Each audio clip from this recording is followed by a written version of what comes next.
সবাই আপনারা ভালো আছেন, যদিও ভালো নেই তারপরও আল্লাহ তাআলার শুকরিয়া আদায় করতে হয় সব জায়গাতেই।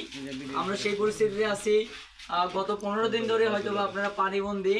আমরা এর আগেও অনেক এলাকাতেই গিয়েছি, সকলেরই দেখেছি যে এই ধরনের দুরবস্থা, খুবই কষ্টের মধ্যে রয়েছে। আমরা এর আগে ফেনীতে 2 বার গিয়েছি, লক্ষ্মীপুরে গিয়েছি, আজ নোয়াখালীতে এসেছি।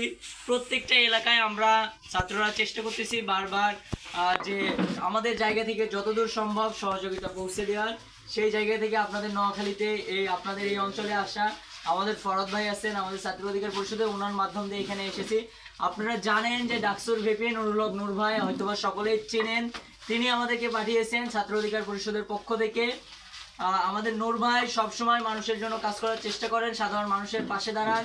দেশের প্রতিটি অন্যায় অবিচার যে কোনো বিষয়ে তিনি তার প্রতিবাদী কণ্ঠস্বর সবসময় জেগে ওঠে, মানুষের যে কোনো সমস্যায় সবার আগে এসে দাঁড়ান। সেই জায়গাগুলো থেকে ছাত্র সমাজকে তিনি বলেছেন যে তোমরা সাধারণ মানুষের হয়ে কাজ করো। সাধারণ মানুষ এই পানিবন্দী অবস্থায় যে ধরনের সমস্যায় রয়েছে, সেই জায়গা থেকে তোমরা যেভাবে পারো উদ্ধার অভিযান, খাবার সামগ্রী পৌঁছে দেওয়া বা শুকনা খাবার বা যেভাবে তোমাদের সহযোগিতা করা সম্ভব হয় সেইভাবে সহযোগিতা করো। আমরা সেই জায়গা থেকে আপনাদের এলাকায় এসেছি।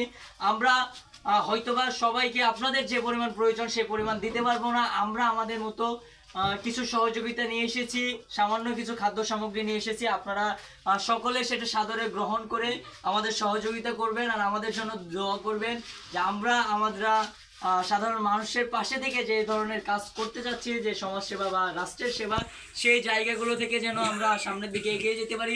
আপনারা জানেন যে এটা কোনো স্বাভাবিক বন্যা না। আপনারা হয়তো গত 20 বছরে এই ধরনের বন্যা দেখেন নাই। এটা একটা রাজনৈতিক বন্যা ছিল। পার্শ্ববর্তী দেশ তাদের পানি আমাদের দেশে মাঝে মাঝেই দেখি যে তারা ছেড়ে দেন, দিয়ে আমাদের দেশের মানুষকে বিপদে ফেলেন। ঘুমন্ত মানুষ অনেকে মারা গিয়েছে আমরা দেখেছি।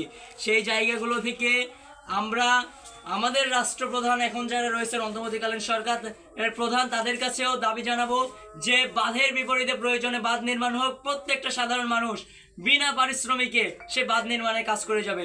তারপরও এই ধরনের পানিতে ডুবে আর কখনোই মারা যেতে চায় না বা এই ধরনের কষ্টার্জিত ভাবে আর জীবনযাপন করতে চায় না। সেই জায়গাগুলো থেকে আপনাদের কাছে, সকলের কাছে দোয়া চাই। আমরা আমাদের সাধ্যমতো কিছু সহযোগিতা নিয়ে এসে আপনারা সাদরে গ্রহণ করবেন এবং আমাদের জন্য দোয়া করবেন সবাই।